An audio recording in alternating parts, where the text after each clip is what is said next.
সপ্তম শ্রেণীর ছাত্রছাত্রীদের নতুন ভিডিওতে স্বাগতম জানাই। এই ভিডিওতে আমি তোমাদের অনুপাত অধ্যায়ের কোষে দেখি 2.3-এর 7 থেকে 14 এর দাগের অঙ্কগুলি আমি তোমাদের পরপর করে দেখাবো। এর আগের ভিডিওতে আমি তোমাদের কোষে দেখি 2.3-এরই 1 থেকে 6 দাগের অঙ্কগুলো পরপর করে দেখিয়েছিলাম। ভিডিওর লিঙ্ক ডিসক্রিপশন বক্সে দেওয়া থাকবে, তোমরা চাইলে সেখানে গিয়ে দেখে নিতে পারো। চলো তাহলে এই ভিডিওটা শুরু করা যাক। দেখো 7 দাগের অঙ্ক কি আছে। বিবেকানন্দ যুব পাঠাগার কোনো এক বছর 74,350 টাকা সরকারি অনুদান পেল, 4,350 টাকা চাঁদা আদায় করলো এবং পুরনো কাগজপত্র ইত্যাদি বিক্রি করে পেল 1,300 টাকা।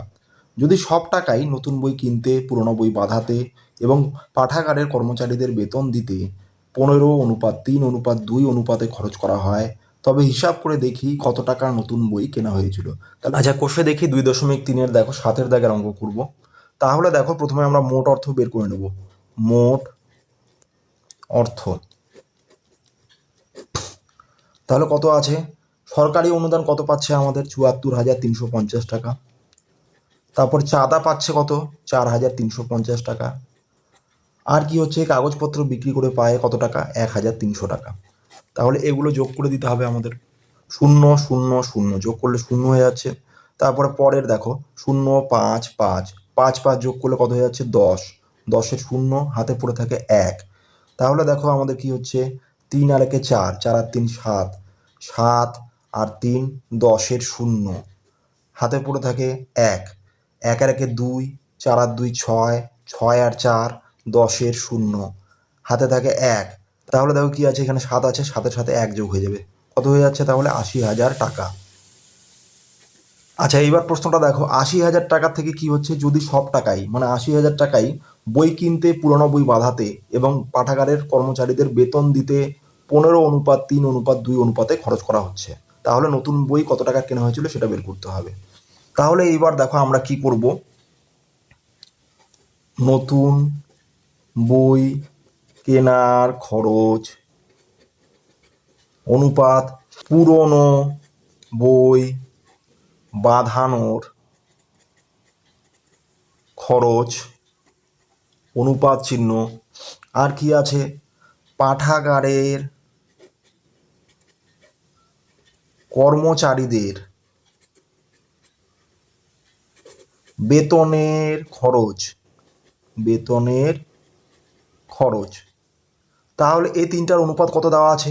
15:3:2।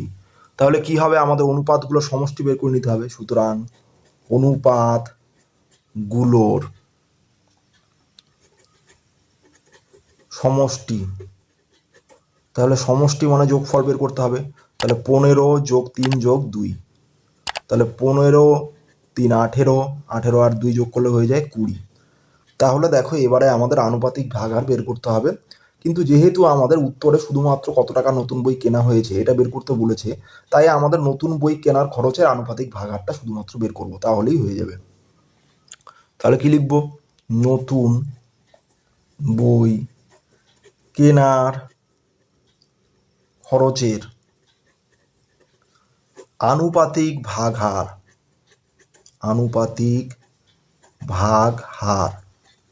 তাহলে আনুপাতিক ভাগহার কি হয়ে যাবে? নতুন বই দেখো অনুপাতের জায়গায় কত ছিল? সংখ্যাটা 15। তাহলে 15 আর নিচে আমাদের অনুপাতগুলোর যোগফল কত হয়ে গেল? 20। তাহলে আমাদের উত্তরে কি বলেছে যে কত টাকা নতুন বই কেনা হয়েছে। তাহলে আমরা কি করব? 80,000 টাকা যে বের হয়েছে, এই 80,000 টাকা দিয়ে আমরা 15/20-কে গুণ করে দেব। সুতরাং নতুন বই কেনার খরচ সমান সমান 80,000 গুণ 15/20। তাহলে দেখো এই 0 0 কেটে দিচ্ছি। তাহলে এখানে পড়ে থাকলো 8,000। 8,000-কে 2 দিয়ে ভাগ করলে কত হয়ে যাবে? 8-কে 2 দিয়ে ভাগ করলে 4। সাথে কয়টা শূন্য আছে? 3টা শূন্য। আর উপরে কত আছে? 15। তাহলে 4-কে 15 দিয়ে গুণ করবো। 4 5 20, শূন্য হাতে 2, 4-কে 4 আর 2 6। আর এখানে কয়টা শূন্য পড়ে আছে? 3টা। তাহলে 1 2 3। তাহলে কত হয়ে যাচ্ছে? 60,000। তাহলে 60,000 টাকা। তাহলে কি লিখব? সুতরাং নতুন বই কেনা হয়েছিল কত টাকার? 60,000 টাকার। এটাই হয়ে যাবে উত্তর। আচ্ছা, 8 দাগের অঙ্কটা দেখো, কোনো এক ট্রেনিং সেন্টারে 1050 জন ব্যক্তি ট্রেনিং নিতে এসেছেন। তাদের 3টি বড় হল ঘরে 11:3:3 সমস্ত 2:1 অনুপাতে বসতে দেওয়া হয়েছে। প্রতি হল ঘরে কতজন বসবেন হিসাব করি। তাহলে 8 দাগের অঙ্ক আমাদের কি করতে হবে, অনুপাত বের করতে হবে। তাহলে প্রথম হল ঘর অনুপাত দ্বিতীয় হল ঘর অনুপাত তৃতীয় হল ঘর। তাহলে কি করব, এই 3টা অনুপাত কত দেওয়া আছে, 11:3:3 সমস্ত 2:1। আচ্ছা, প্রথম দুটো দেখো আমাদের কি আছে, 11 আর 3 আছে, পূর্ণ সংখ্যা আছে। শেষেরটা কি আছে, আমাদের মিশ্র ভগ্নাংশ আছে। তাহলে কি করব, এটাকে দেখো 3 2 6 আর 1 7 ভেঙে দিলে হয়ে যাচ্ছে, অপ্রকৃত ভগ্নাংশে পরিণত করলে 3 2 6, 6-এর সাথে 1 যোগ করলে কত হয়ে যাচ্ছে 7, নিচে 2 থাকলো। এইবার দেখো আমাদের শেষেরটা কিন্তু ভগ্নাংশে আছে, এটাকে আমাদের পূর্ণ সংখ্যায় নিয়ে যেতে হবে। তাহলে দেখো আমাদের এই যে 2 আছে, 2 দিয়ে যদি সবগুলোকে গুণ করে দিই, তাহলে প্রথমটাকেও 2 দিয়ে গুণ করে দিচ্ছি, দ্বিতীয়টাকেও 2 দিয়ে গুণ করে দিচ্ছি, তৃতীয়টাকেও 2 দিয়ে গুণ করে দিচ্ছি। তাহলে কি হয়ে যাবে, দেখো 2 2 কেটে যাচ্ছে শেষেরটায়। তাহলে দেখো এবার কি হচ্ছে, 11 2 22 হয়ে যাবে, অনুপাত 3 2 6, অনুপাত শেষে গিয়ে 7। তাহলে আমরা সবগুলো এবার কি হচ্ছে, পূর্ণ সংখ্যার অনুপাতে পাচ্ছি। তাহলে এইবার লিখব, সুতরাং অনুপাতগুলির যোগফল। তাহলে কত হয়ে যাবে, 22 যোগ 6 যোগ 7। তাহলে 22 আর 6 হয়ে যায় 28, 28 আর 7 হয়ে যাবে 35। এবারে আমাদের উত্তরে কি বের করতে বলেছে, প্রতি হল ঘরে কতজন বসবেন সেটা। তাহলে আমাদের প্রতি হল ঘরে যতজন বসবেন তাদের আনুপাতিক ভাগহার বের করতে হবে। তাহলে কি লিখব, প্রথম হল ঘরে আনুপাতিক ভাগহার।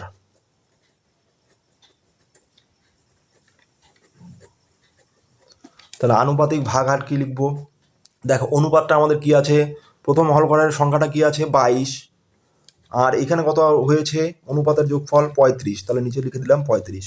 এবার দ্বিতীয় হল ঘরে আনুপাতিক ভাগহার। তাহলে অনুপাতের সংখ্যা কত আছে 6, তাহলে নিচে হয়ে যাবে কত 35। তৃতীয় হল ঘরের আনুপাতিক ভাগহার, 3টাই ঘর ছিল। তাহলে দেখো এটা কত হচ্ছে 7 আছে, আর নিচে হয়ে যাবে 35। আচ্ছা, এইবার আমাদের উত্তরে কি বের করতে হবে, যে প্রতি হল ঘরে কতজন বসবেন। তাহলে দেখো, সুতরাং প্রথম হল ঘরে বসবেন। তাহলে মোট সংখ্যা কত ছিল, আমাদের যতজন ট্রেনিং নিতে এসেছেন তাদের মোট সংখ্যা কত ছিল, 1050। তাহলে 1050কে কত দিয়ে গুণ করব, এই যে 22/35, কারণ এটাই ছিল প্রথম হল ঘরে আনুপাতিক ভাগহার। তাহলে 22/35। এইবার দেখো আমাদের যদি 7 দিয়ে এটাকে কেটে দিই, তাহলে কত হয়ে যাচ্ছে, 5 7 35, 35কে 7 দিয়ে ভাগ করলে 5 হয়ে যায়, আর এটাকে 7 দিয়ে ভাগ করলে কত হয়ে যাবে, প্রথমে 10 মেলাবো, 7কে 7, তাহলে 3 হাতে থাকে, 3 আর 5 35, তাহলে 5 7 35, শেষে কত আছে, একটা শূন্য আছে, শূন্য বসিয়ে দিলাম। এইবার দেখো আমাদের 15কে 5 দিয়ে ভাগ করলে কত হয়ে যাচ্ছে 3, আর এখানে কত আছে শেষে শূন্য, তাহলে 150কে 5 দিয়ে কাটলে হয়ে যাচ্ছে 30। তাহলে 30কে 22 দিয়ে গুণ করতে হবে। তাহলে 3কে 22 দিয়ে গুণ করলে কত হয়ে যাবে, 3 2 6, 3 2 6, শেষে কত আছে, একটা শূন্য। তাহলে প্রথম হল ঘরে বসবেন কতজন, 660 জন। এইবার কি আছে, দ্বিতীয় হল ঘরে বসবেন। তাহলে সমান সমান কত হবে, 1050 হবে। তাহলে এখানে কি হয়ে যাবে, দেখো আমাদের এটার আনুপাতিক ভাগার কত ছিল, 6/35।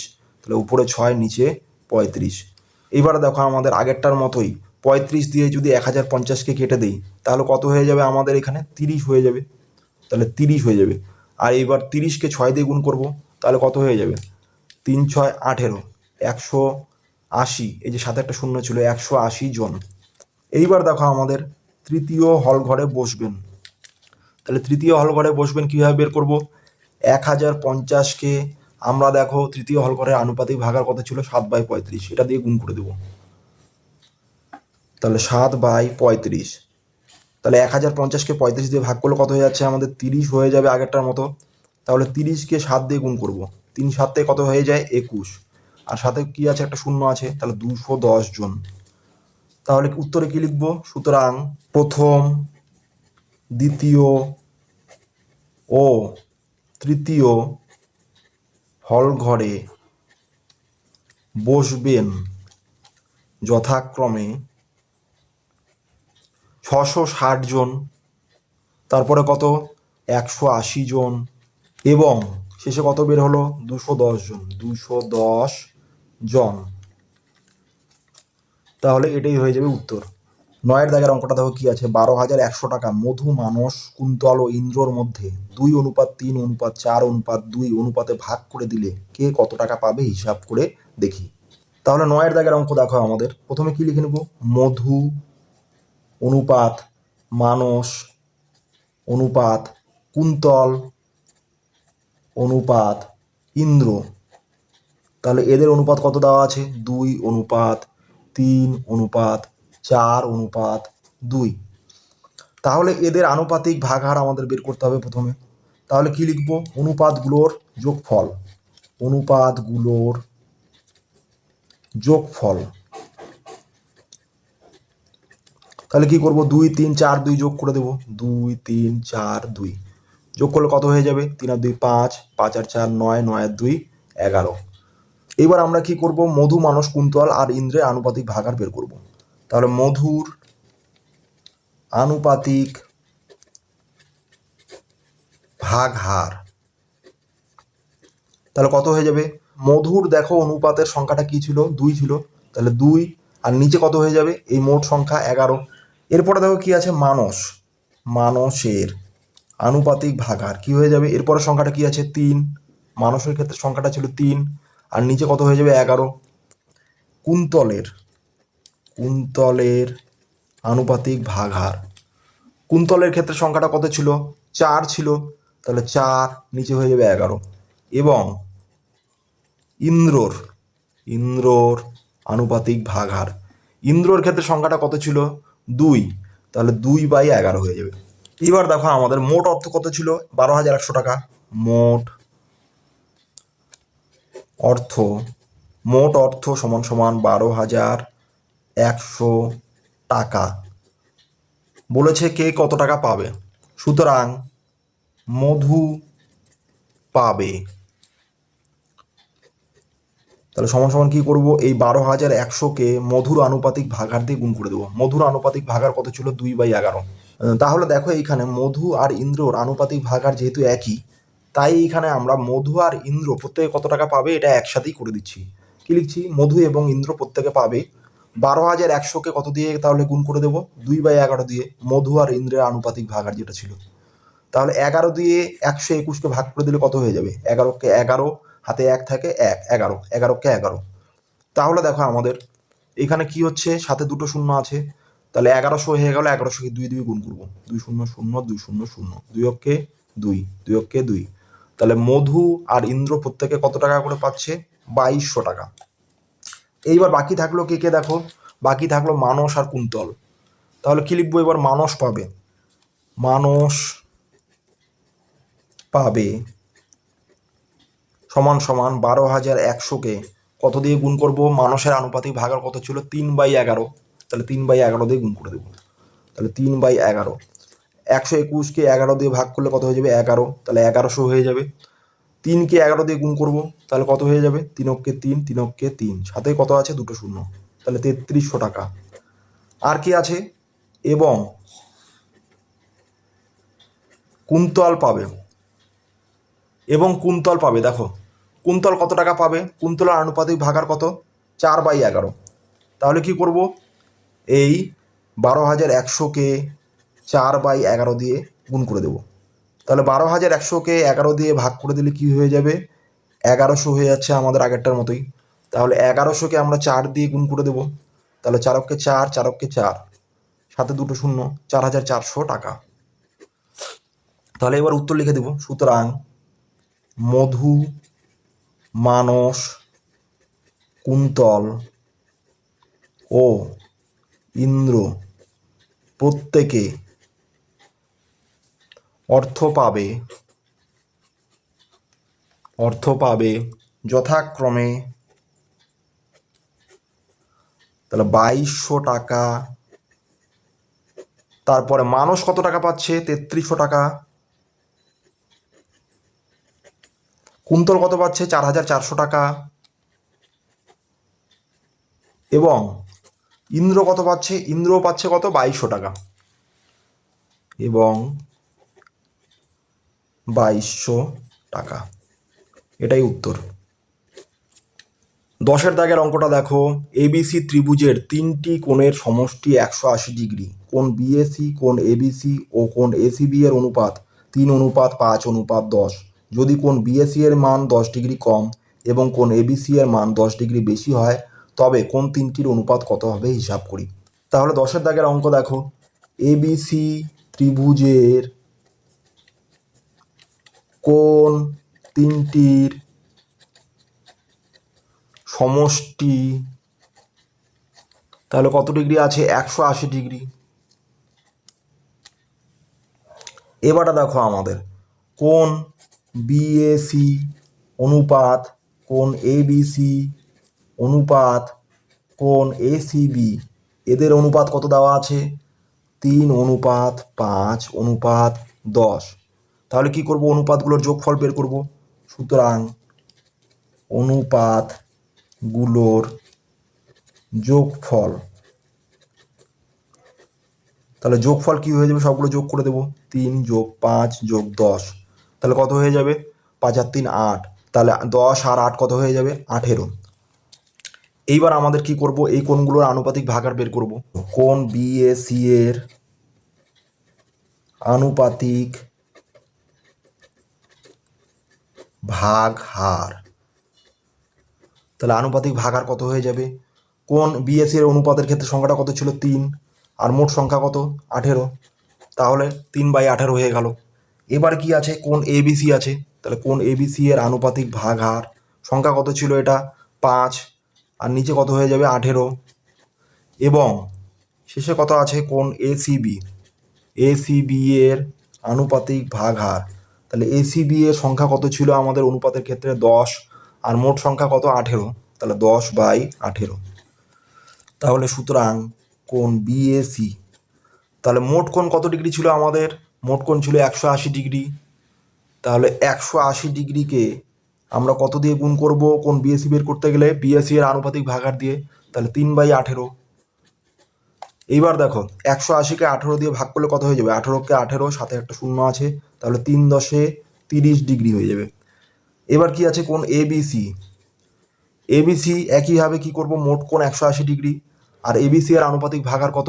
5/18, তাহলে 5/18। একইভাবে 180কে 18 দিয়ে ভাগ করলে কত হয়ে যাচ্ছে? 10 হয়ে যাচ্ছে, তাহলে 5×10 কত হয়ে যাবে? 50 ডিগ্রি। এবার কত আছে? কোণ এসিবি, তাহলে একইভাবে 180 ডিগ্রিকে আমরা কত দিয়ে গুণ করব? এসিবি এর আনুপাতিক ভাগার হচ্ছে 10/18, তাহলে 10/18। 180কে 18 দিয়ে ভাগ করলে কত হয়ে যাচ্ছে? 10, তাহলে 10×10=100 ডিগ্রি। তাহলে তিনটা কোণ আমাদের বের হয়ে গেল। এবারে দেখো বইতে কি বলা আছে?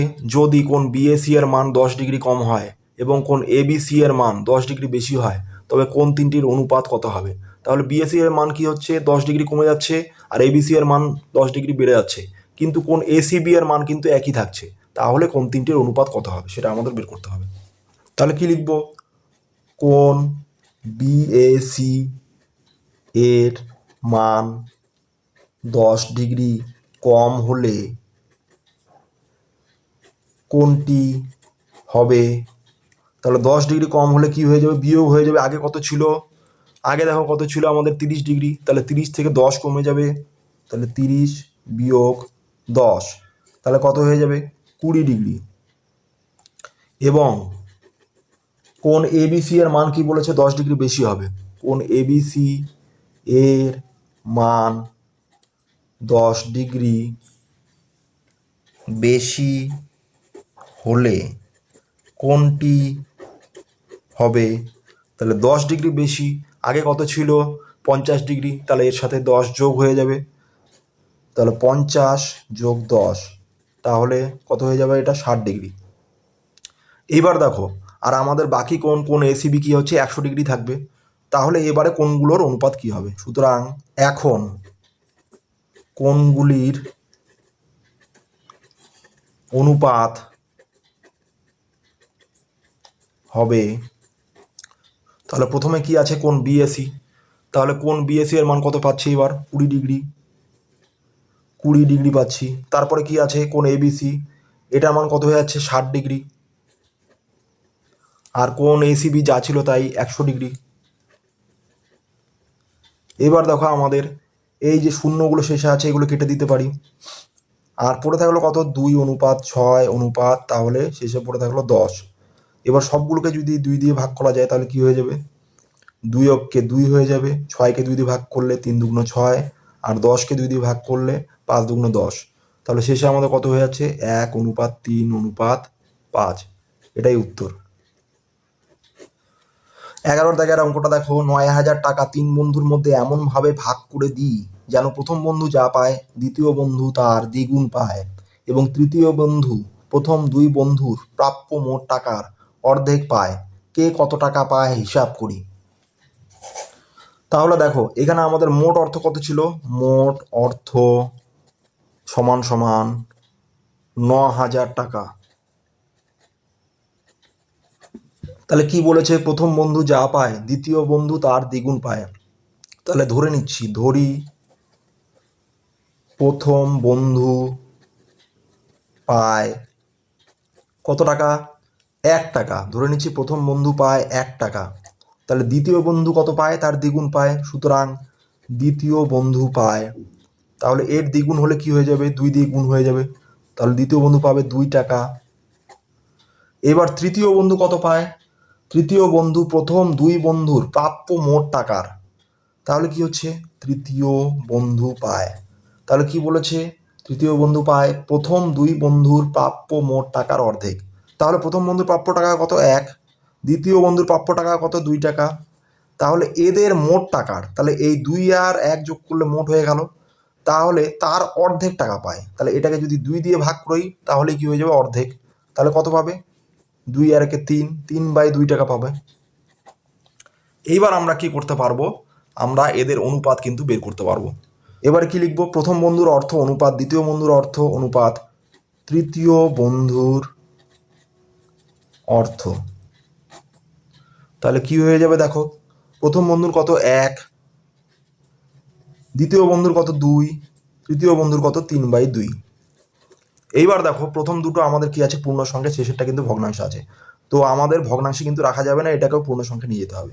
এই জন্য আমাদের দেখো এটার হর কত আছে 2, এই হর দিয়ে আমাদের সবগুলোকে গুণ করে দেবো। তাহলে প্রথমটাকেও 2 দিয়ে গুণ করে দিচ্ছি, তাহলে 1কে 2 দিয়ে গুণ করলাম, 2কেও একইভাবে 2 দিয়ে গুণ করব, আর এটাকেও শেষেরটাকেও কত দিয়ে গুণ করব, এই 2 দিয়ে গুণ করে দিচ্ছি। তাহলে কত হয়ে যাচ্ছে, শেষে 2 2 কেটে যাচ্ছে, তাহলে আমাদের কত থাকলো 2 অনুপাত 2 দুগুণ 4 অনুপাত আমাদের 3। তাহলে পূর্ণ সংখ্যার অনুপাতে চলে আসলো আমাদের। তাহলে এইবার দেখো আমাদের এদের আনুপাতিক ভাগহার বের করতে হবে। সুতরাং প্রথম বন্ধুর অর্থের আনুপাতিক ভাগহার, আনুপাতিক ভাগহার, তাহলে কি হয়ে যাবে দেখো আমাদের, প্রথম বন্ধুর অনুপাতের সংখ্যাটা কি ছিল 2, তাহলে 2 হয়ে যাচ্ছে, আর কি হচ্ছে এই সংখ্যাগুলোর যোগফল হয়ে যাবে নিচে, তাহলে 2 + 4 + 3, তাহলে কত হয়ে যাচ্ছে উপরে 2 নিচে 4 আর 3 7 2 9। দ্বিতীয় বন্ধুর অর্থের আনুপাতিক ভাগহার, একই লেখার জন্য ডট ডট দিয়ে যাচ্ছে। তাহলে এই সংখ্যা কত ছিল আমাদের দ্বিতীয় বন্ধুর ক্ষেত্রে, সংখ্যাটা কত হবে 4, উপরে নিচে কত হয়ে যাবে, এগুলো যোগ করলে কত হয়ে যাচ্ছে 9, তাহলে 9 একবারে লিখে দিচ্ছি। তৃতীয় বন্ধুর অর্থের আনুপাতিক ভাগহার কত হয়ে যাচ্ছে, তৃতীয় বন্ধুর ক্ষেত্রে সংখ্যাটা কত হবে 3, উপরে হবে আর নিচে হয়ে যাবে 9। তাহলে আনুপাতিক ভাগহারগুলো পেয়ে গেলাম। সুতরাং প্রথম বন্ধু পাবে, তাহলে মোট অর্থ কত ছিল 9,000, 9,000কে প্রথম বন্ধুর আনুপাতিক ভাগহার দিয়ে বের করব। প্রথম বন্ধুর আনুপাতিক ভাগহার কত 2/9, তাহলে 2/9 দিয়ে গুণ করে দিচ্ছি, তাহলে 9কে 9 দিয়ে ভাগ করলে কত হয়ে যাচ্ছে 1, সাথে 3টা শূন্য আছে, তাহলে 1,000, তাহলে 2 অক্ষে 2 আর সাথে 3টা শূন্য, তার মানে কত হয়ে যাচ্ছে 2,000 টাকা। এইবার দেখো দ্বিতীয় বন্ধু পাবে, তাহলে একইভাবে মোট অর্থ 9,000, দ্বিতীয় বন্ধুর আনুপাতিক ভাগার কত 4/9, তাহলে 4/9 এটা দিয়ে গুণ করে দিচ্ছি, ৯,০০০কে ৯ দিয়ে ভাগ করে দিলে আগেরটার মতোই কত হয়ে যাবে, ১,০০০ হয়ে যাবে। ১,০০০কে ৪ দিয়ে গুণ করবো, ৪ অক্ষে ৪, সাথে কটা শূন্য আছে, 3টা, তাহলে ৪,০০০ টাকা তৃতীয় বন্ধু পাবে। তাহলে একইভাবে ৯,০০০কে কি করব, আমাদের তৃতীয় বন্ধুর আনুপাতিক ভাগার কত, 3/9, তাহলে ৯,০০০কে 9 দিয়ে ভাগ করলে আগেরটার মতোই ১,০০০ হয়ে যাচ্ছে। 3কে ১,০০০ দিয়ে গুণ করলে হয়ে যাবে 3,০০০ টাকা। সুতরাং প্রথম বন্ধু, দ্বিতীয় বন্ধু ও তৃতীয় বন্ধু অর্থ পাবে যথাক্রমে 2,০০০ টাকা, তারপরে কত, 4,০০০ টাকা এবং 3,০০০ টাকা। 4,০০০ টাকা এবং 3,০০০ টাকা। তাহলে এটাই হয়ে গেল উত্তর। 12 দাগের অঙ্ক দেখো, আমাদের গ্রামের রাস্তা তৈরির জন্য পরপর 4 বছরের খরচের অনুপাত যদি 2:4:3:2 হয় এবং ওই 4 বছরে যদি 132 লক্ষ টাকা খরচ হয়, তবে হিসাব করে দেখি দ্বিতীয় বছরে কত টাকা খরচ হয়েছে। প্রথম ও তৃতীয় বছরে মোট কত টাকা খরচ হয়েছে হিসাব করি। তাহলে দেখো 12 দাগের অঙ্ক, তাহলে আমরা অনুপাতগুলো প্রথমে লিখে নেব।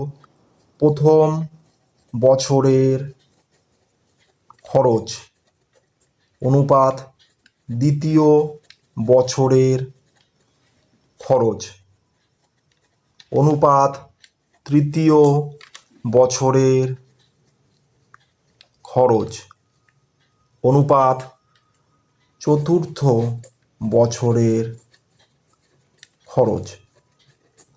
তাহলে অনুপাতটা কত দেওয়া আছে আমাদের, 2:4:3:2। অনুপাতগুলোর যোগফল বের করব। অনুপাতগুলোর যোগফল, তাহলে কত হয়ে যাবে, এই সংখ্যাগুলো যোগ করে দেবো, 2+4+3+2। তাহলে যোগ করলে কত হয়ে যাবে, 4×2 6, 6×3 9, 9×2 11। তাহলে এইবার দেখো আমাদের আনুপাতিক ভাগার বের করব। প্রথম বছরের খরচের আনুপাতিক ভাগ হার, তাহলে কত হয়ে যাবে দেখো, প্রথম বছরের অনুপাতের সংখ্যা কত ছিল আমাদের, 2, তাহলে 2/11 হয়ে যাচ্ছে, এই যে 11টা নিচে বসবে। এরপরে দেখো দ্বিতীয় বছরের খরচের আনুপাতিক ভাগ হার, তাহলে দ্বিতীয় বছরের সংখ্যা কত ছিল, 4, আর নিচে কত হয়ে যাবে, এই 11। তৃতীয়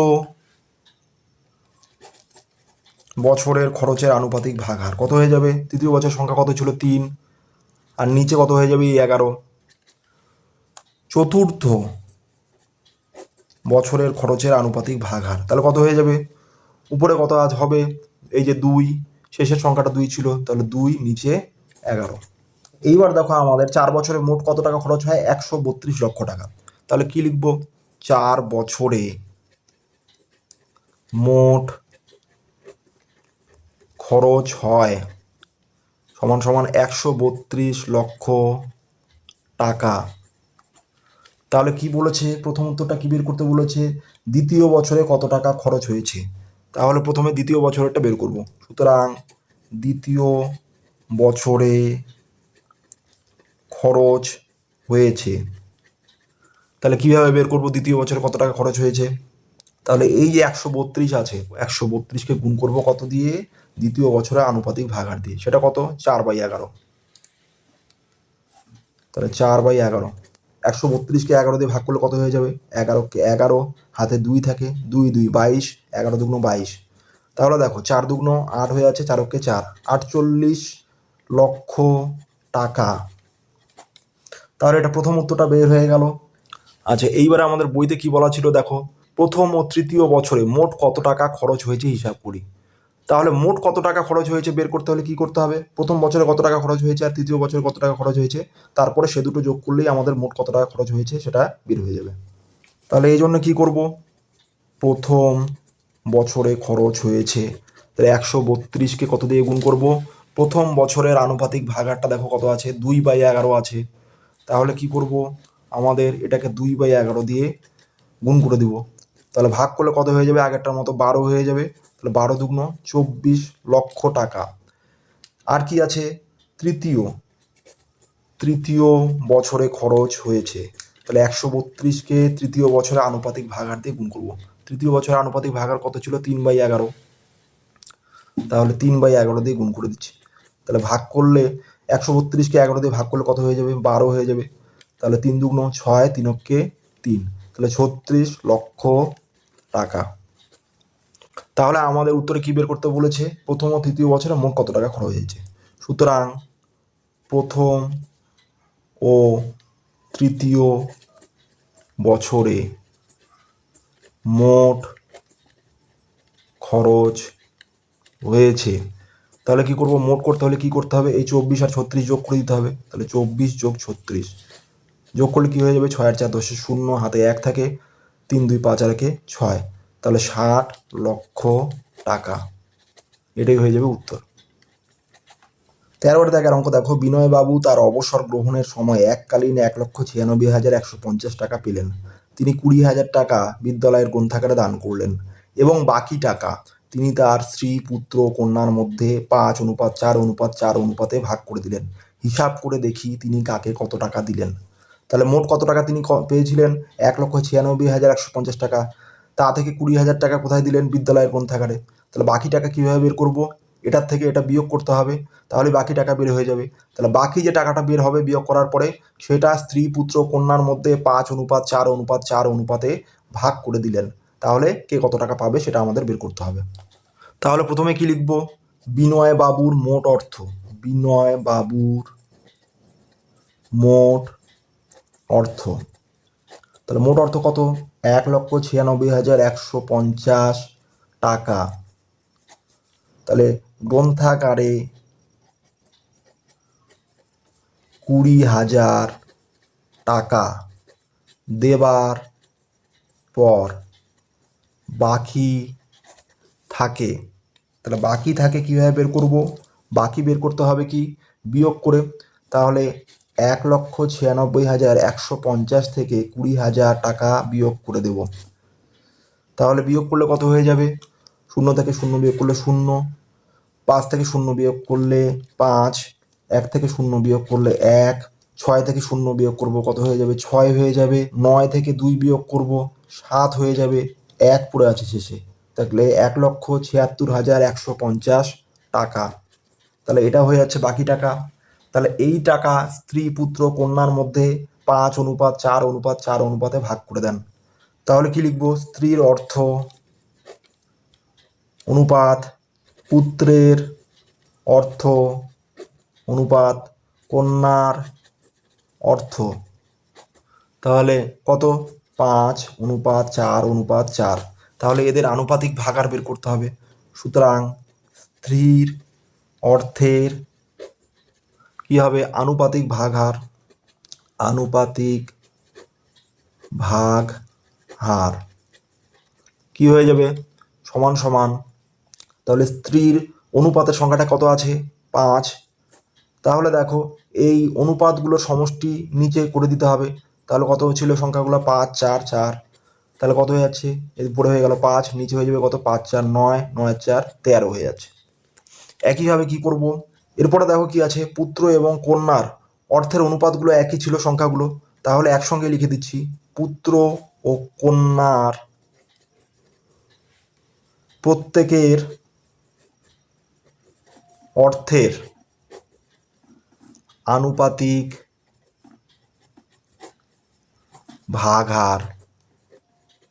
তাহলে কত হবে, প্রত্যেকের অর্থের আনুপাতিক ভাগহার। তাহলে সংখ্যাগুলো কত ছিল, 4 করে। তাহলে উপরে 4 লিখবো, নিচে 5 যোগ 4 যোগ 4 হয়ে যাচ্ছে।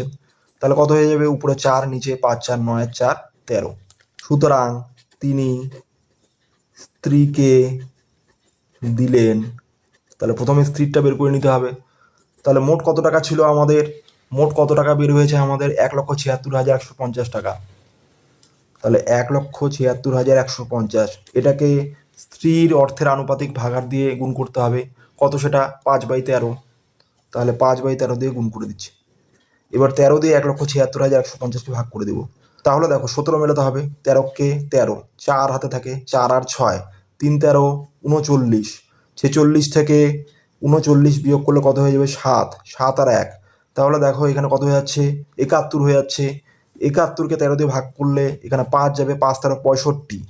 তাহলে 71 থেকে 65 বিয়োগ করলে 6, 6 আর 5 65 হয়ে যায়, আবারও 5, তাহলে 5 13 65। তাহলে ভাগ করে কত হয়ে গেল? 1355। তাহলে 1355কে 5 দিয়ে গুণ করবো। 5 5 25-এর 5, হাতে 2 থাকে, 5 5 25 আর 2 27-এর 7, হাতে 2 থাকে, 3 5 15 আর 2 17, 7, হাতে 1 থাকে, 5 5 আর 1 6, 6775। আর এখানে দেখো শেষে কত আছে? একটা শূন্য ছিল, তাহলে এই শূন্যটা বসিয়ে দিব। তাহলে 67,750 টাকা। এবং কি পুত্র ও কন্যা প্রত্যেকে পাবে সমান সমান, তাহলে 1,76,150কে আমাদের এদের আনুপাতিক ভাগার কত ছিল? 4/13। তাহলে 4/13 দিয়ে গুণ করে দিচ্ছি। তাহলে ভাগ করলে আগেরটার মধ্যে কত হয়ে যাবে? 13,550 হয়ে যাবে। তাহলে 13,550, এটাকে 4 দিয়ে গুণ করব।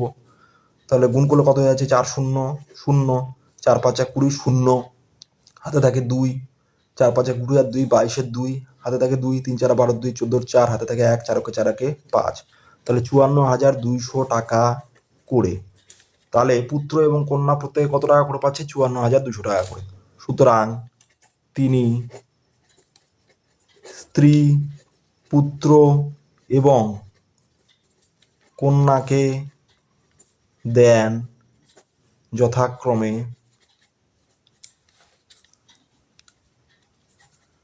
তাহলে স্ত্রীর টাকা কত বের হয়েছে? 67,750 টাকা।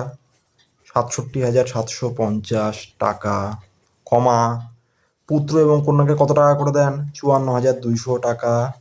এটা পুত্রের টাকা, আর কন্যার কত? 54,200 টাকা, একই হবে। তাহলে এটাই হয়ে যাচ্ছে উত্তর।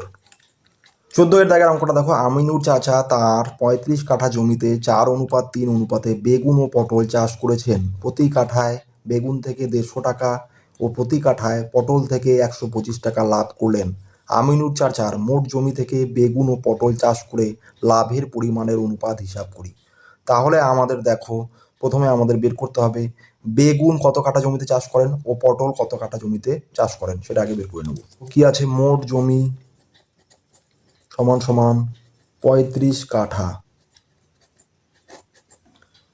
তাহলে কি লিখবো? তারপরে বেগুন চাষ করা জমির পরিমাণ অনুপাত, অনুপাত চিহ্ন দিয়ে পটল চাষ করা জমির পরিমাণ। তাহলে এটা কত আছে? 4:3। তাহলে অনুপাতগুলোর যোগফল বের করে নেব, কারণ এদের আনুপাতিক ভাগার বের করতে হবে। অনুপাত দুটির যোগফল, তাহলে যোগফল কত হয়ে যাবে? 4 + 3, তাহলে 7 হয়ে যাচ্ছে। তাহলে বেগুন চাষ করা জমির আনুপাতিক ভাগ হার কত হয়ে যাবে? এটার অনুপাত কত ছিল বেগুনের ক্ষেত্রে? 4, তাহলে 4 লিখবো প্রথমে সংখ্যাটা উপরে, আর নিচে কত লিখবো? 7।